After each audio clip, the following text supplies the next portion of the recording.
Hello, my name is Sarah C. Blanchette, and I'm a photo-based fiber artist creating work that explores coming of age in a digital world and my journey towards autonomy as a woman. I employ repetitive hand and machine sewing acts as a meditation by manipulating my digital self-portrait in the physical realm. These soft sculptures and tapestries manifest as distortions of my self-portrait, intending to heal feelings of dysmorphia. By dissecting and reassembling my image into a likeness that feels more accurate, I am mending the fragmented woman. The works that I create always begin from an archive. Whether that is a quick 5-minute photo shoot with myself and my iPhone with a face covered in sparkly highlighter, or a trip to my family film archive, I always start within a series of images and work to exhaust it entirely before moving on. Having the power to control which imagery is implemented in the work is the closest feeling that I can find to managing my image. In the digital world of the internet, we sacrifice all aspects of control. I have the most power in my world, that is, of course, until the work is on view to an audience. That is where the high peaks. Quilting is often viewed as a feminine craft, which you all know, that happens in a group setting. Women use this time together to sort through life's problems and trade secrets. In an effort to look inwardly, I have stripped the community from the reference of quilting in my work. This means that all acts are taken on entirely by me, which often results in extensive time dedicated to repeating my hand and body motions as the forms that I have somewhat planned take shape. The core of these elements is resourcefulness. I do not have to rely on anyone but myself to create the work. That is power.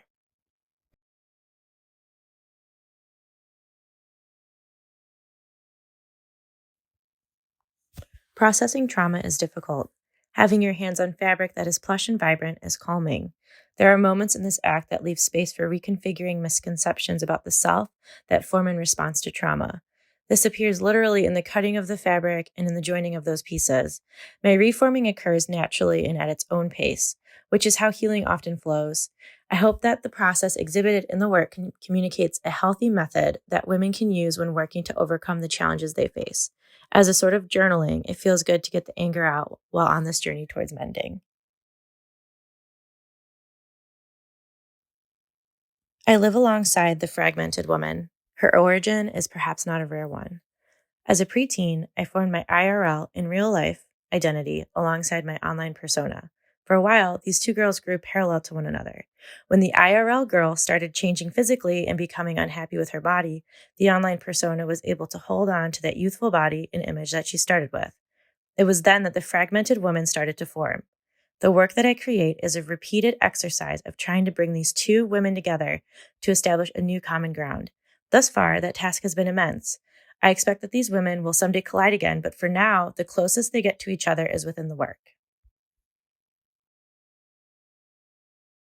When conceptualizing a new piece, I often start with a shape or a vibe that is rooted in something familiar, such as a quilt pattern, a deer antler, or a piece of furniture. I then pull as much imagery as I can out of self-portrait archives and the immense family film archive I recently inherited.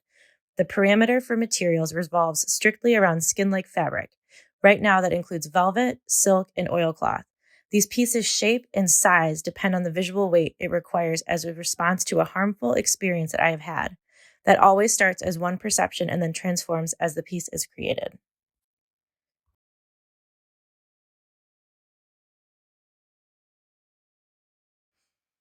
Every title that I use comes from a personal experience. Some of those titles come from things that men had said to me in online growing up or in person as an adult. My newer collages are a bit of a departure from this. In these works, I gather words from family members' social media accounts and handwriting from my grandmother's photographs. It's my way of isolating the uncomfortable things my family has said and honoring the special things that they have said. Their meanings are obscured and take on a new form.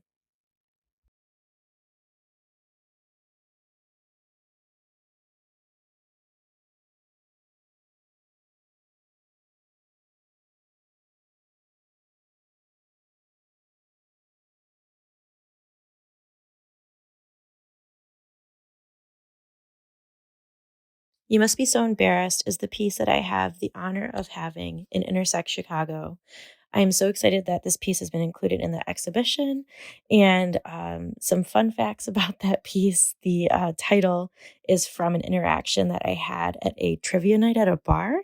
Our team got a question wrong, and some guy who was sitting by himself at the bar looked at us and said, "Wow, you must be so embarrassed." And we're just like, "Nope, just having a good time over here with our friends." So that was pretty funny.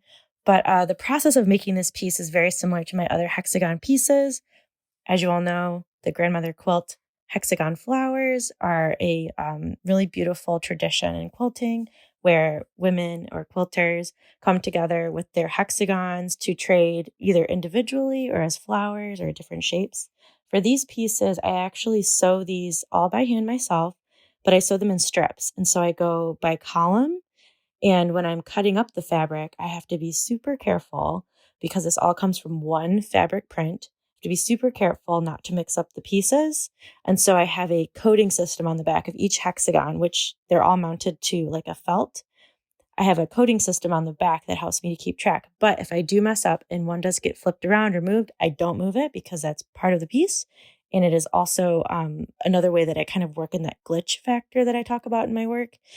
So this piece took, I think, around 3 months for me to complete, and it's all hand sewn, and she looks very different in person, which is really exciting to see.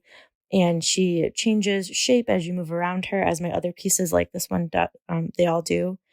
And yeah, that's a little info about this piece.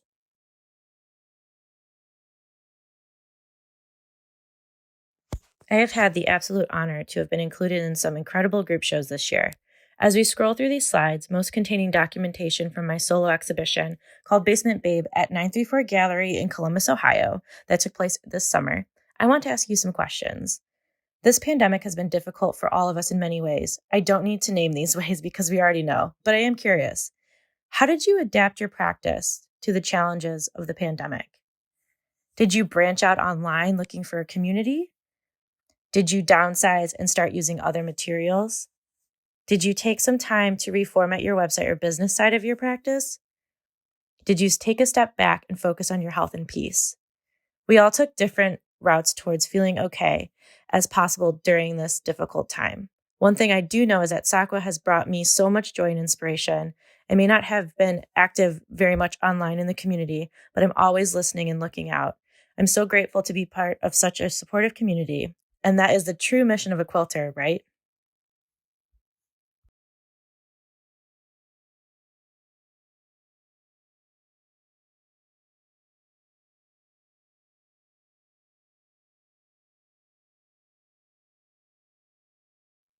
We have arrived at my studio, or really a history of my studios.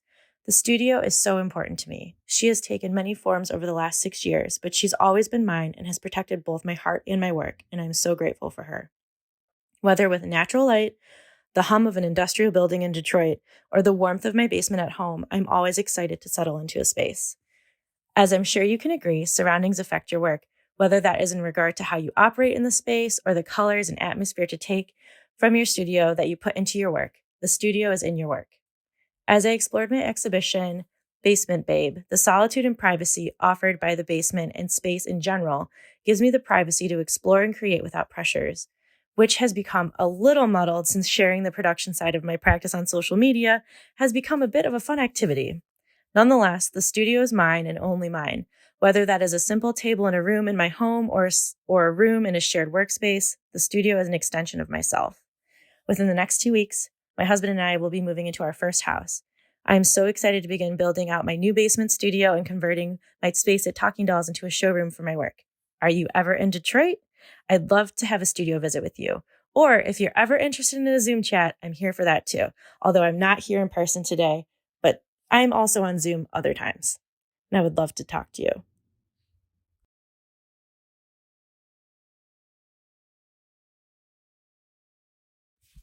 That's it for my presentation. Thank you so much for being here today. It was such an honor to have been asked to speak during today's Textile Talk. It's been a dream of mine. I would love to chat more. Please follow me on social media and sign up for my studio newsletter. I'm always excited to make new friends, and I hope you all have a wonderful day. Thank you so much for your time.